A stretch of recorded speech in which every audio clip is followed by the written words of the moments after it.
All right, welcome back. I have a very special guest today. We're switching up a little bit today. I got another coach on here, but not a recruiter coach, a coach that helps sellers get jobs. More importantly, people looking to get into tech sales or to rise up into tech sales. Founder of Elite Tech Sales, Jay Johnston. How you doing, man? I'm good, Clark. Thank you for having me on. It's a pleasure to be here. Of course, it's great to have you. I know we were introduced by mutual connection, Travis Janko, who I have a lot of respect for. I've gotten to know well over the years. He's like, you got to talk to Jay, and we did. We had an awesome conversation. I love what you're building, and I love the way that you have kind of the way that you think about the job search and tackling that kind of problem, especially in tech, right? Because a lot of people want to get in there. So I think you have such a cool journey and story to share. I know you love that you've supported and helped so many people. I mean, hundreds, probably thousands by now, uh, of job seekers. And it's something that, a lot of the recruiters listening to this show are always wondering, how can I add more value to the candidates that they talk to, because they could talk to 20, 30 candidates a week and maybe only place in one of them, right? So what are some of the different ways to kind of get creative and to think about helping them? So I'm excited to kind of dive in. I guess we can kind of start like, what is elite tech sales? Yeah. So good question. It's definitely been an evolving organism since day one, but Yeah. really the bread and butter of Elite Tech Sales started off when I was still working at Dell EMC at the time. I was finishing up my last role in field sales, and the whole premise is how can we help people land amazing roles with amazing companies? So not even like the Dell, Oracle, and Google's, but like just companies with a really good product market fit, the top right quadrant of the Gartner Magic Quadrant, like all that.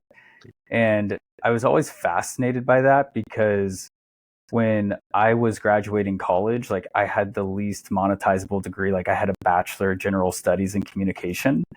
And I found myself, getting into Dell EMC.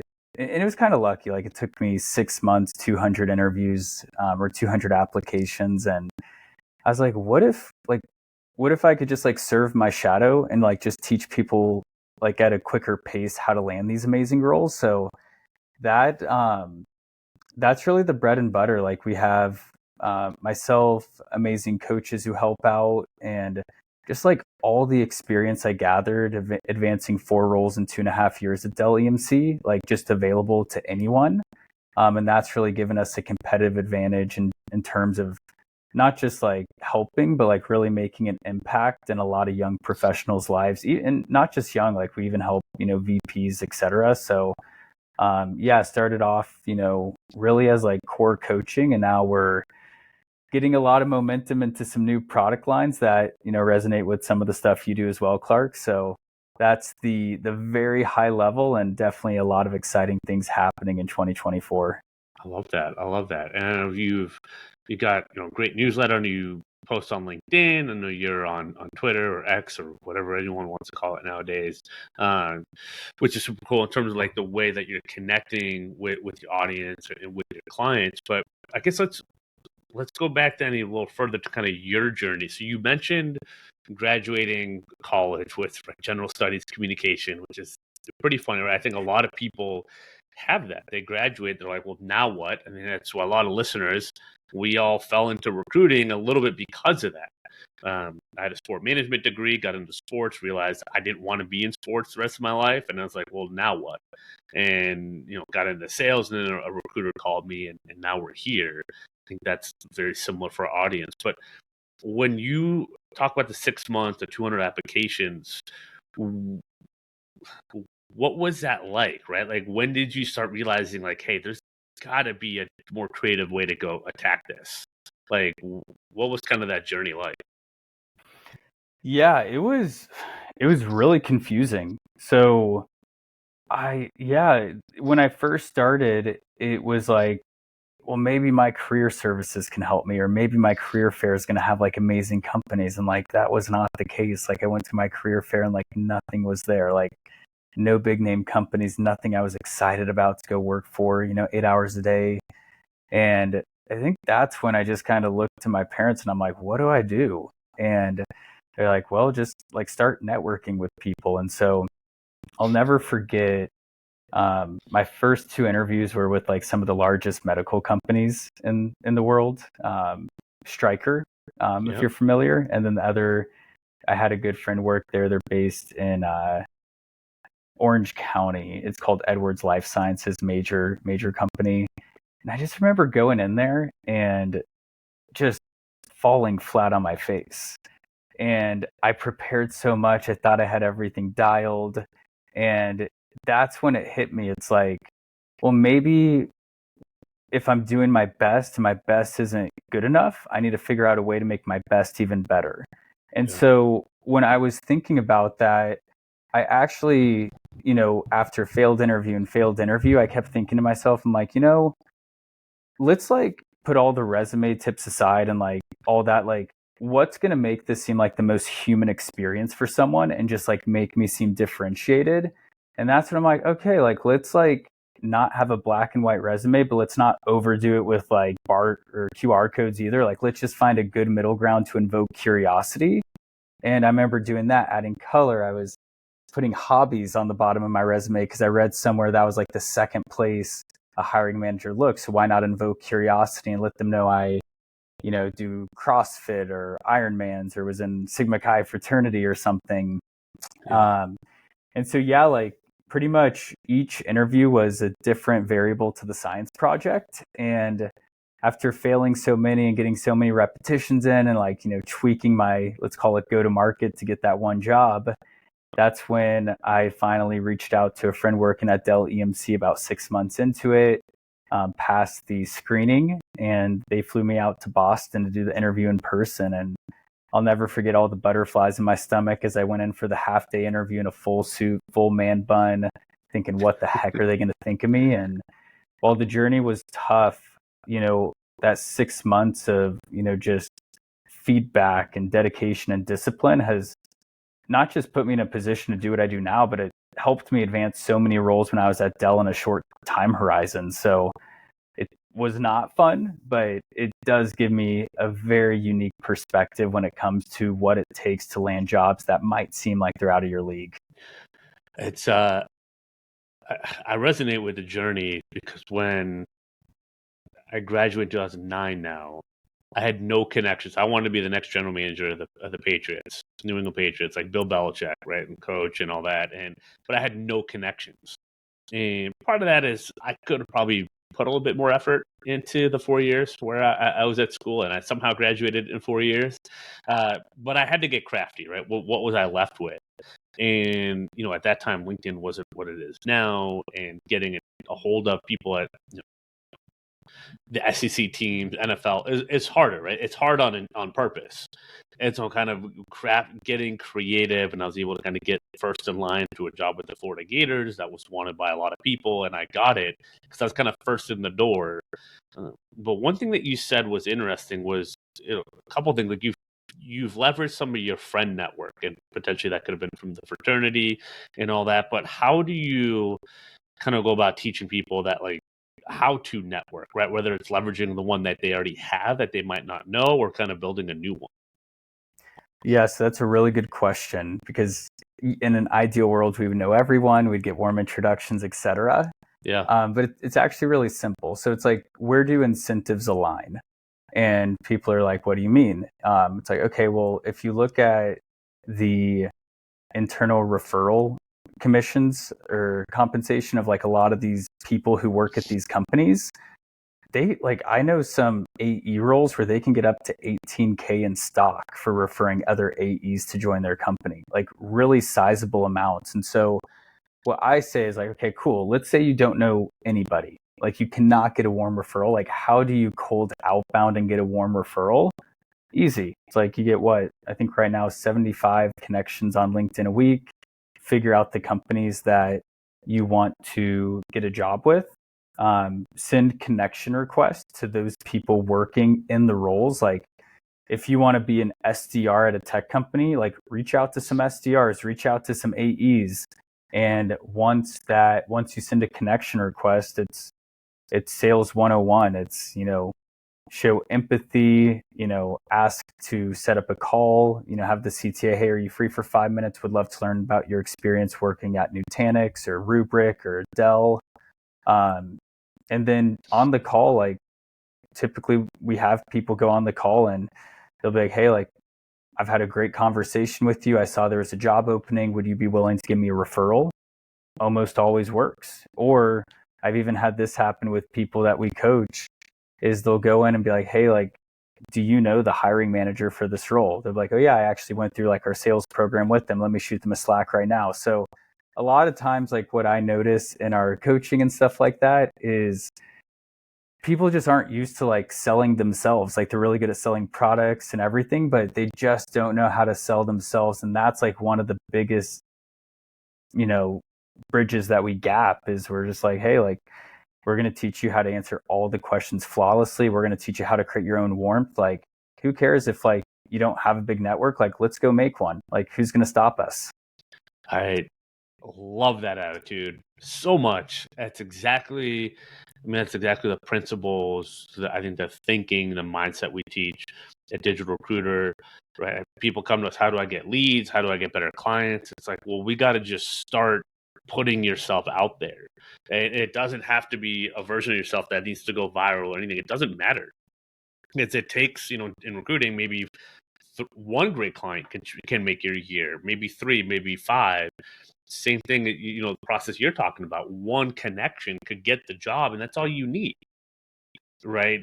With all these other applications. So I really helping kind of people break through, and that is the way to navigate this. Is how can you add some human touch in a world where so many things are automated, or we're just getting spammed every day. I think that's brilliant.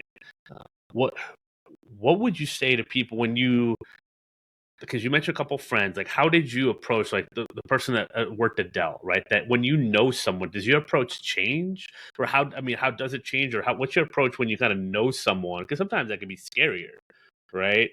To be like ask for a favor for someone that you know. What was that kind of like, that process like? Yeah, really good question. And I look at it from a curiosity standpoint. So when I reached out to that person, it was more about, hey, I see there's a role open. I feel like I might be a good fit, but I'm curious to learn more about your experience. Are you open to talking about how, like, what you've done or just your experience there? I really like doing that because who knows, like I've been on calls or I've had people go on calls where like they really think they're bullish on a company and then they talk to the people there and they have a bad experience. They're like, I don't really want to apply. Yeah. And so when we talk about people in our warm network, I think it's always good to enter in with curiosity, like just be willing to learn about their experience. And almost every interview that I do, like while I talk about all the sunshine and rainbows and all the great things, I'll always stop whomever I'm talking to and I'm like, hey, like I remember when I was becoming the district manager of like account executives, I was networking with a lot of people and I'm like, all right, like this looks great and I'm gonna get paid a ton and like all this stuff, but like what is your least favorite part about this role? Or what is your least favorite part about the company? And like get the one negative that like they don't like about it.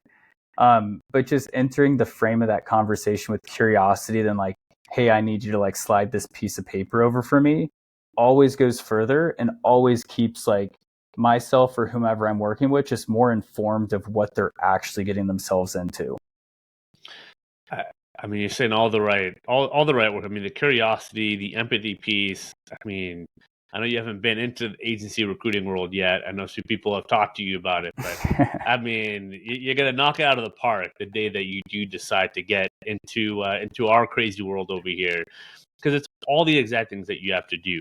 And what I'm hearing is really removing the expectation you have in your head that can come to your head naturally of like, oh, this could happen or that could happen. It's kind of, hey, put that aside for a second and just like focus on that person, right? Put yourself in their shoes, get curious about their day to day, and start to come up with some of those questions, which, as you point out, like, aren't crazy to come up with, right? What do you like the most?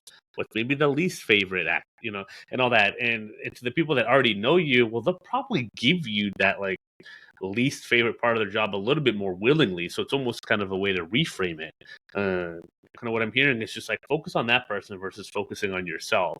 And in turn, right, it's a little Mr. Miyagi-ish. In turn, like you can get those job opportunities that you want. Yeah, yeah, totally. And just being others oriented and curiosity always goes a long way. So I highly, highly recommend that approach. Like it's very simple. And I think like one other thing, just maybe as a bonus of what I have is like when we go through the process with people we work with, we have like an application tracker. And let's be real, like if you're reaching out to salespeople to get referrals, like you might get on a call with someone, it might not go anywhere. You might not get on a call, but like the non-negotiable that I tell everyone we work with is whenever you get your job, you are required to go through your application tracker and send a thank you to everyone you sent a LinkedIn DM to or anything, just to thank them for their time. Because like that right there shows that we're playing win-win. Because like who knows, like I've had people get jobs at awesome companies like Samsara, HubSpot, Snowflake, like all the big ones you can think about.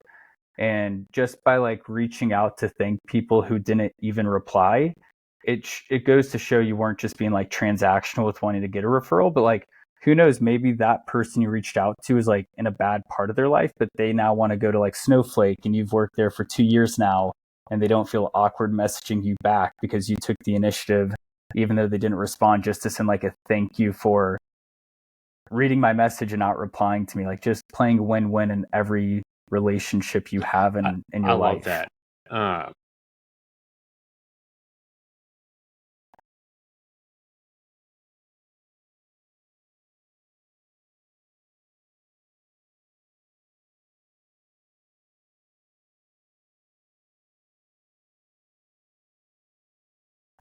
Are you there, Clark? Yep. Oh, perfect. Oh, good. Let me just note that real quick. 16 bros. Cool.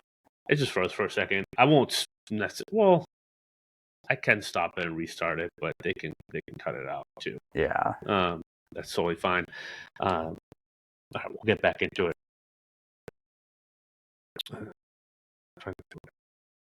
So we're back with quick technical difficulties, but I want to continue what you're talking about because it's such an important point. The follow-up to everyone that you've messaged when you were looking for a job and the follow-up when you do get that job.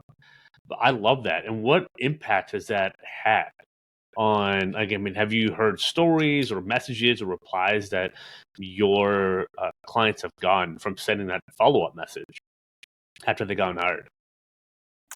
Yeah, like I think the main thing is just the fact that it shows that people aren't just coming off like transactional in a lot of ways. And I've had people who just work at really cool companies.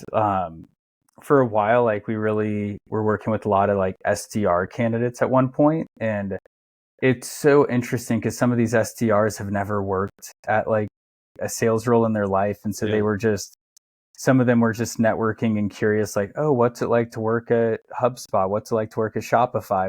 So it was just like creating this like cool dialogue just by, doing the follow up, which when I look back at it, like I didn't even have that curiosity when I worked at Dell, and I had buddies who worked at Oracle and other places. So I think that's like a very unexpected benefit of just like sending a quick thank you and like really appreciating someone else's time.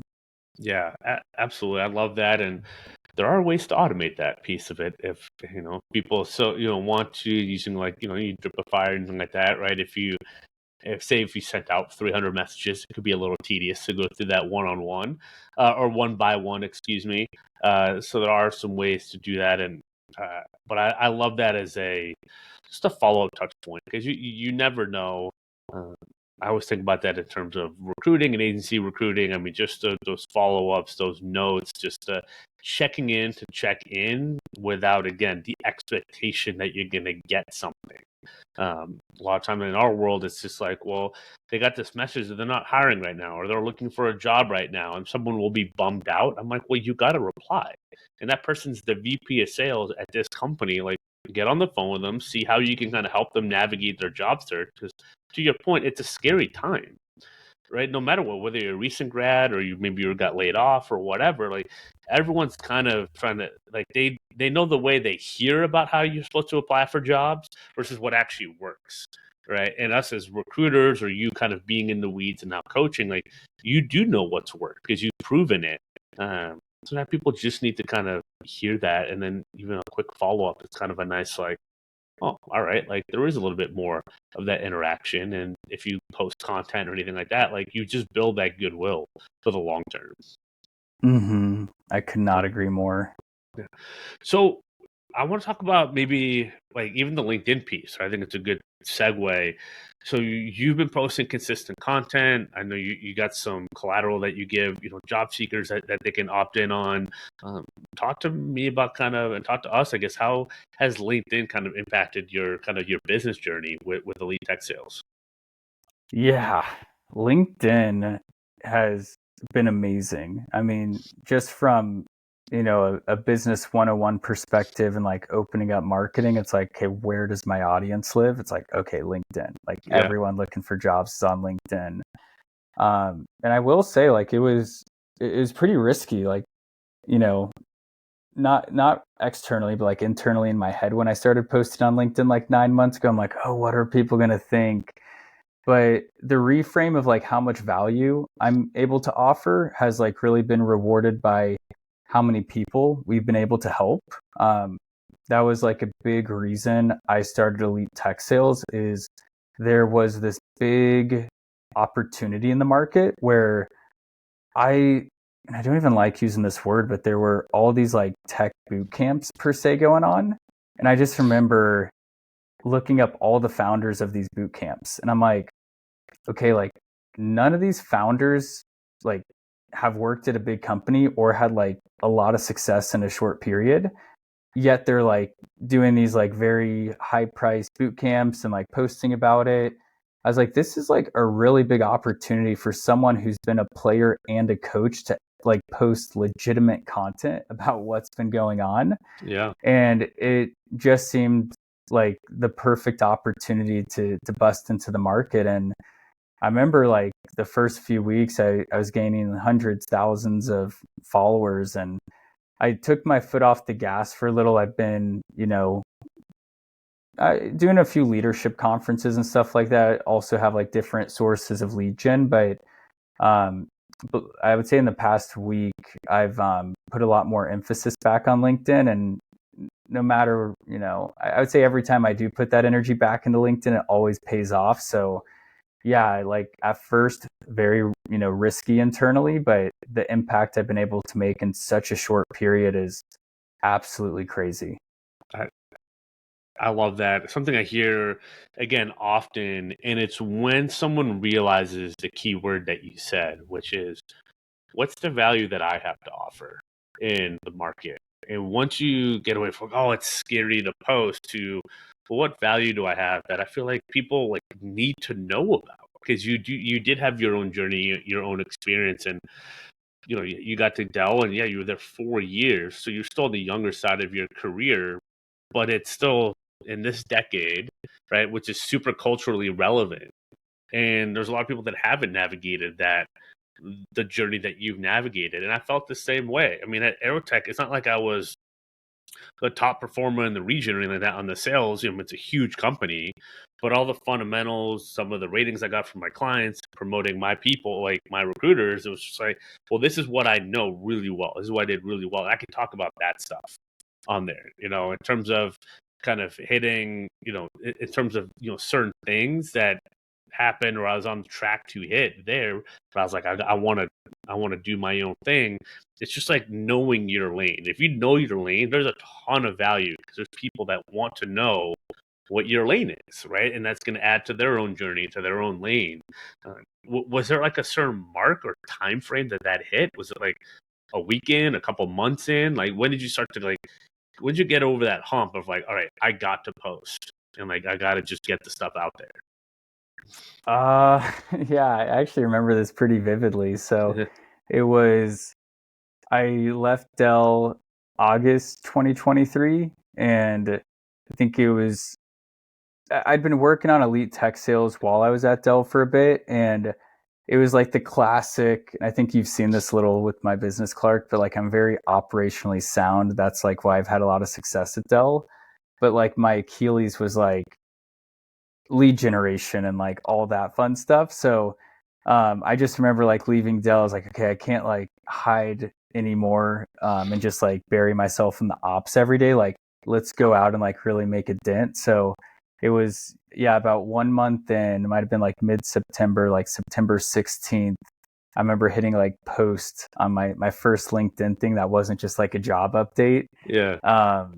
And from there, I was like, well, I'm committed to do this for the next 3 months, and I'm going to have a post every day, regardless of what happens. And yeah, I just remember like all the positive messages I got, like just for anyone who's even thinking about it to do it personally or for business. Like, I'm going to tell you straight up, I have received 0 negative messages whatsoever, which like, and I don't even know why I was thinking that. But like, on the flip side, I've received like 10x positive messages. People like, bro, like your content is so good. Or like, what makes my day the most is when I have like just a lead magnet or something I take for granted, where it's like, oh, here's like a resume template or like something simple. And like someone will send me a message after I give them something for free. And they're like, hey, like I just started using your template. This is amazing. And I just got interviews with 2 of my dream companies. And I'm like, this is great. Like, you're winning and you paid $0. Like, I could not be more happy that I'm just making an impact in your life. I love that, because if you're doing it, like, then some of the work or the how to implement it. There's different types of people that need that help, right? They need the one-on-one, or they want to be part of a group.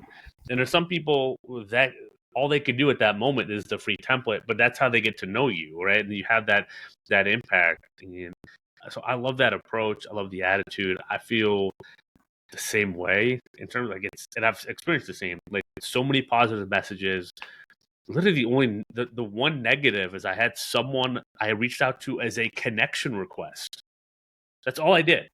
And I just remember, because the only time it's ever happened, they sent me an email just like, how dare you reach out? I'm like, I don't know who you are. It was a blank connection message. Like, and it was actually a recruiter. It's the only message I can ever remember. That was like weird. I was like, where did that come from? Like, they must have worked with someone else, or I have no idea. But that's one in almost 3 years, versus, to your point, dozens, hundreds of messages are like, thanks for posting that, or I resonate that, or I shared it with my team. So it just goes to show, like, there is a lot of good. Now, there's some idiots sometimes in the comment section, depending on what you post and everything else like that, but you can weed those out pretty quickly. And that's also kind of what we coach and teach. But it is interesting when you put yourself out there. A lot of the negative stuff tends to just be in our head. So just like rip off that Band-Aid. If you're listening and you're wondering about just getting started, just like definitely start. And there's ways to refine and to get coaching and training and to improve your skills, because there is a skill to, I would say, content writing, copywriting, especially in this day and age. And maybe we can kind of talk about that a little bit. Like, you left Dell. Did you, I know I got an email from you that you invested in some training and some leadership. Like, what has kind of that done for your journey? Or I guess, have you, what has the training and investment been like that you've made since you've left? Yeah, definitely a lot. I mean, skills pay the bills, so it's all about acquiring as many skills as we can. And Yes, sir. The first programmer course that I went through was, I would say, more technical, but it was a copywriting course, and it was Kieran Drew. He's a really big copywriter on Twitter, and just so many basic concepts that I never knew. It's like, all right, 80% of your post is your hook. If you can't stop the scroll, everything else is irrelevant. So it's like simple things like that, where, I was pouring my blood, sweat, and tears into this amazing value packed post, but then it would get no engagement. So that was, one of the big things that I did, is I was like, all right, let's get good at copywriting. And what I got out of recently was like a 3-month emotional intelligence and leadership seminar. And I talked about this on my newsletter the other week, but I was just so blessed to have very, very impactful leaders there. Like we had, I think one CEO might have sold like 13 companies. We had an MLB pitcher who pitched for like 17 seasons. We just had a lot of high performing people. Like even like one of my buddies, one of the weekends, he's like this amazing copywriter, like just really high performers. And part of the leadership conference is we got the opportunity to set goals, like very ambitious goals. And what was funny is like going from A to B is like really easy, but we can make it very complicated. Like we'll come up with reasons why it's not easy in our heads, like to prevent ourselves just from executing. And so that definitely isn't like technical like the copywriting course, but it's definitely taught me that it doesn't actually have to be hard. Like we can just make things really hard and like build up stories in our head. So like one of the exercises I'll do in the morning is I'll wake up and I'll declare like what my vision is for my company, my day, like whatever I want it to be. And then it's very simple, but like every negative or limiting thought that comes to my mind that morning, I'll just write it down. It's like, okay, well, you don't know enough people. You don't have enough resources. You don't like, I'll write all that down and I'll simply just cross it off and be like, well, that belief itself doesn't support my vision. So let's just rewrite an empowering narrative and like decide to choose that one today. Yeah. And so like more the high level work as well, like making that investment, as well as just like the community you get involved with some of these leadership seminars, like that itself is like a catalyst, just like think differently, and just operate in a different way, which has really, really impacted me. I love that. So have you noticed that in the like when you do that, like has that kind of cleared up your day? It just made it easier to kind of focus on what matters and what's at hand, like versus before maybe you were kind of getting distracted and kind of almost playing the game of whack-a-mole where you can try to solve all the problems in your business in one day. Like I guess like when you do that in the morning, like how does that kind of clear the rest of your day? Because that's a big topic, comes up on a program a lot. It's like just how should I spend my day and how do I just block off time to focus? Yeah, I mean, and there's like so many takeaways, but like I've become so much less stressed, like even been reading a lot of, buying back my time. I have, an assistant that Barbara, she is great. She takes care of like all my calendar meetings, all my emails, like being able to quantify dollar amounts to each activity I do on my calendar every day, and then like outsource the ones that I'm not like obsessed and passionate about that also make me money. Yeah. Compared to tasks that like I just leave feeling drained has like helped a ton. And I think just like understanding where like I can be my own biggest enemy sometimes, like just creates a lot more clarity. It's like, I need to get so much done today. Like, well, what if I change just even my wording and I'm like, I get to do a lot, or I'm blessed to like work. Like all these small, like energetic shifts, like really have changed my ways of being and like how I do work. And even when I do like work with people, like I feel blessed to be spending my time being on a podcast with an amazing friend Clark today. Like it's just like all these small reframes, like actually create like a better present moment to doing everything and like naturally just like take the stress out of life. And so that's been like really powerful for me, is like I've always been looking for, the one thing or the one answer to like make business great and like less stressful. And I'm like, oh, it's actually like very accessible. It's just like these very small things that we can do to just change our ways of being in the present moment, just to understand like we actually are living an amazing life right now. It's I've heard it. There's a big sense of gratitude. I think even from the last time you and I chatted to kind of now, like just like, feeling like you're kind of in the present, in the moment. But I think there's some assuredness of the value that you offer. And you've worked with a bunch of clients now and had helped them get results and success. I think that also helps, is to also be able to kind of sit in that for a second and realize like how amazing that is. Definitely something I don't do enough because I've been kind of racing. I think I told you before this call, that's my goal for the month of June. It's just kind of slow it down and simplify. because I am like lead gen and all that is like very natural for me and operational and ops. I'm the opposite of you.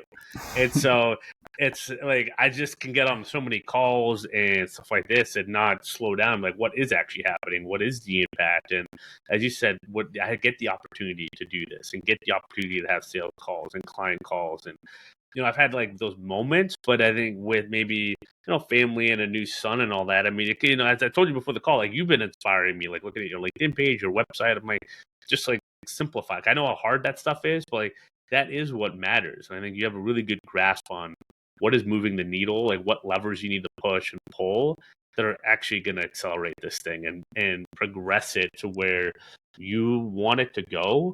Not that you can have that clearly defined, right? You can set big goals, but kind of how you get there is also the fun of it. But yeah, it's just refreshing to hear. It seems like you have that like sense of presence, that gratitude. Just like, all right, we got to just chip away at this thing day after day, and like the right things will happen if we do that. Which a lot of people in recruiting can stand to learn from that. Yeah, and sometimes if it's a bad day, it's just asking the right question to put it in a positive frame. It's like, okay, well, what's the gain I've had over the past, I don't know, 3 months, 6 months? Like if you're to even say 12 months, I was still working at Dell 12 months ago, and now it's like I'm a full-time entrepreneur, and there's always a gain on a long enough time horizon, and that in itself can give me the gratitude of where I'm at today. Absolutely, and that's another good point. Like it's not all going to happen overnight, but what could you do in 9 months, in a year, could look drastically different than what it is today. And I think some people get hung up on like, what if it's this? What if it's that? It's like, well, what if you just put yourself out there one day at a time for a year? Let's see what happens. Like, what's the worst that could happen? In a sense. So I think you're a testament to that, and the people that you're helping, and just job seekers and people looking to get into tech and career, navigating this landscape of 2024 where there's so much noise, but how to really value yourself, how to stand out, and how to make that relevant, and how to make other people care about that, in a sense, by caring about them. And so I think it's super important what you're doing. I love it. And it's been obviously great talking to you and getting to know you. And there's more coming, I can tell just from our conversations. But as we kind of wind this down, like what's something that you want to leave the listeners with? It can kind of be anything that you would want. Yeah. I mean, there's so much. Like, I would say I do my best to let my personality shine through my business. I love the creative parts of, building a website, having a newsletter. And I even I'll take surveys sometimes on my newsletter of like, what's your biggest pain point? Okay, that's gone. What's your second biggest? Great, that's gone. What's your third biggest? So like, I really like to know the people that I'm impacting. And so I would say, the two worlds that I've had collide recently is, I post a lot of stuff online, and like I definitely generate a lot of leads that way. But I also like meet a lot of people in person, like who then visit my website and learn a lot about me. So I would say like the one call to action for anyone watching this is go check out our website. Like we have a ton of free resources. You'll get to learn a lot about myself, my journey working at Dell. Even if you're slightly interested in working in sales and just wondering what it would be like to work for a $67 billion company like Dell EMC, go check out our free resources. Go join our newsletter. Like I keep it really fun and light. And so for me, it's like a really good way to build a relationship, because while I do scale a lot of things out of my life that don't make sense, I do leave space to do the things that aren't scalable. So like whenever there's like a personal email from like our newsletter, I always respond to it. And I love doing things like that. So if you're listening, curious about sales, or even just curious about myself after this conversation, check out our website, elitetechsales.com. If you get any of our resumes or anything, you'll have direct access to my email. Feel free to shoot me a message. And for me, I'm always playing win-win with people. So any way I can help or support, or even ideas of what we can add to our community or resources, feel free to shoot them over. And always excited to meet new people. I love that. That's great. I think for the recruiters listening to this, I mean, if you're in tech, this is a great website resource to send the candidates that you talk to that you might not have something exactly to help them with, right? You can send them, Jay's way.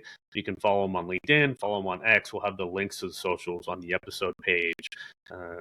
Even if something you're doing is really interesting for recruiters to think about in terms of business development, even of like how to approach conversations and kind of get in the door to people maybe at bigger or smaller companies, but just people that are already there. So there's a ton of crossover. The recruiters listening to this can have enough creativity where they kind of see the principles and how they overlap. But I think there's a ton of value there, a ton of free resources. So go check those out. Jay, appreciate you coming on, man. It's great. Awesome. Thank you, Clark. I appreciate it. Of course, man. Well, that'll do it, and we'll see you next time. Make sure to give this episode some love, the podcast some love, wherever you're listening to this, or on YouTube. Like it, subscribe, 5 stars, whatever it is. We'll see you next time. Happy hunting, y'all.